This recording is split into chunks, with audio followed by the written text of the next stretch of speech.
They say royals don't bleed, but what if they scorch? That's the question rattling through Buckingham right now. And at the center of this wildfire, Prince Harry, red-faced, barefoot in Montecito, and allegedly ready to go full nuclear. This isn't tabloid fluff. This is Tom Bower, Britain's most feared biographer, pulling the pin on a grenade and hurling it straight into the Sussex fortress. And honey, the shrapnel is already flying.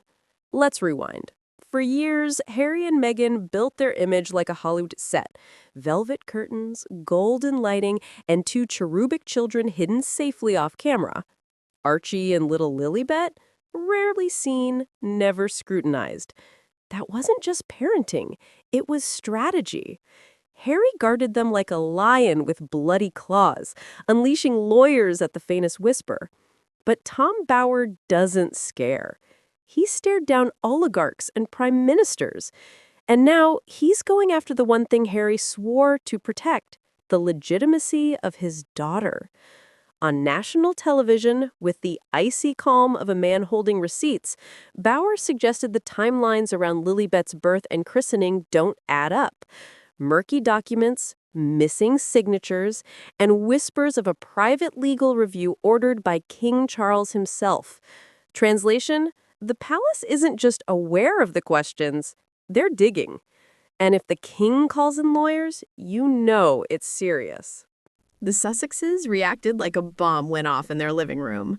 Reports say Harry was pacing, raging, slamming doors so loud it made Archie cry. Meghan, the ever-calculating strategist, tried to spin the narrative. But this wasn't just gossip. This was existential. Because if people start questioning whether Lilibet is truly a royal, the Sussex brand doesn't just wobble, it collapses. Their entire empire, from Netflix documentaries to Spotify podcasts to ghost-written bestsellers, is built on the promise of royal sparkle. If that crown slips, Hollywood sees them not as royalty, but as reality TV rejects with expensive PR. And Bower isn't done. He's teasing a new book, allegedly stuffed with documents and insider testimony, what he calls the definitive truth about the Sussex children. That phrase alone made Meghan reportedly slam her laptop shut mid-Zoom. Because, unlike a gossip blogger, Bower builds legal fortresses around his work. Suing him is like punching a brick wall.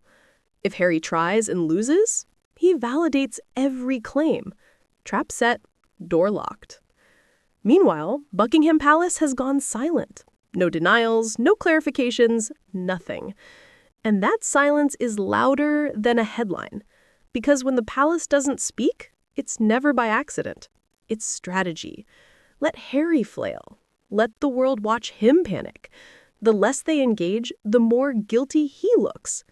And Meghan feels it. Insiders say she's furious Harry didn't crush this early, that he trusted the palace would protect them. Rookie mistake. Now, execs in Hollywood are whispering that the Sussexes are high risk, low trust. That's corporate speak for, we don't touch them with a 10-foot pole. Meetings? Canceled. Projects? Postponed. The Sussex sparkle is turning radioactive. Inside Montecito, paranoia reigns. Staff forced to sign fresh NDAs, security doubled, even the kids' caretakers restricted. Meghan's team is scrambling to flood the internet with charity fluff and lifestyle rebrands. Anything to drown out Bower's claims. But here's the truth. Once you try to prove a rumor false, you give it power. And this rumor, it's growing into a landslide. The palace, meanwhile, is quietly bracing. There are whispers of contingency plans, yes, even talk of succession adjustments if things get apocalyptic. It sounds medieval, but this is monarchy. Bloodlines are currency. One child's legitimacy could shift the balance of power, and that's the tragedy. This isn't just scandal, it's legacy. Harry thought he was building a new royal dynasty, independent, rebellious, Hollywood-ready. But legacy is fragile.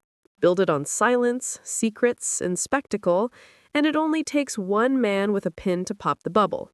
Bower hasn't swung the final blow yet. He doesn't need to.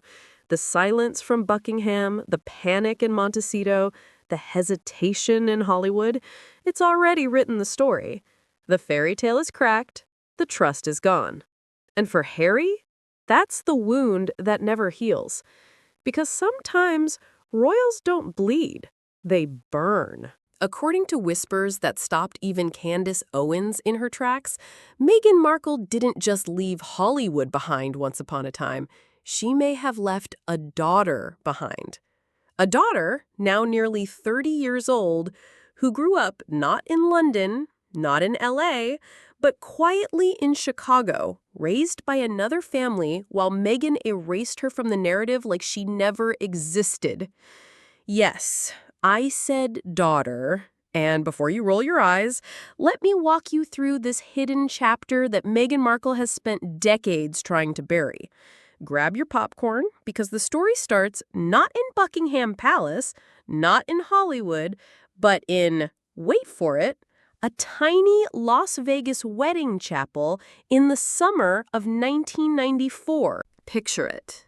Meghan Markle, fresh out of high school, diploma still warm in her hand. Her classmates are off planning senior trips, giggling through photo albums, getting ready for college. And Meghan isn't boarding a plane to Europe or posing for senior week selfies. No, our girl is sneaking off to Vegas. Not for slot machines, not for neon lights, for a wedding. And standing beside her in that near-invisible chapel, a boy named Joe Giuliano. Not an actor, not a royal, just a family friend from Chicago with deep Italian-American roots. The kind of guy you marry because the family's like it, not because Hollywood will. 2 family witnesses, no fanfare, no photographers. Just I do's whispered in the shadows. But here's where it gets juicy. Within months, the marriage is annulled. Okay, fine. Teenage mistake, right? Wrong, because that annulment, it was sealed, locked up tighter than Fort Knox. And honey, when a marriage is just kids being reckless, you don't call in the county cleric to bury it like state secrets. You let it rot in the records like everyone else's. So why erase it completely? Because, according to sources tied to the Giuliano family, Meghan wasn't just a runaway bride. She was a runaway mother. That mysterious gap year Meghan talks about, her so-called year of self-discovery before Northwestern, baby, it wasn't gap year. It was maternity leave. Yes, by mid-1995, Meghan Markle allegedly gave birth to a baby girl. Not in LA, not in some glossy People magazine spread, but quietly, under the protective watch of the Giuliano family in Chicago. And here's where it gets cold. Ice cold. Meghan made a choice. She walked away.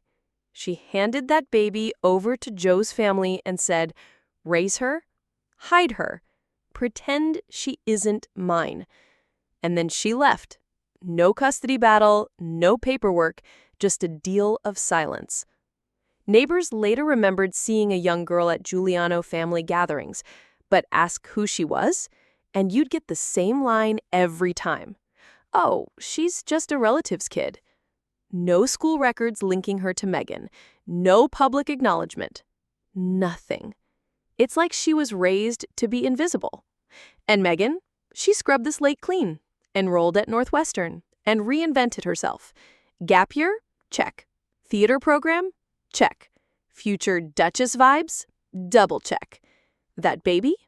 Vanished.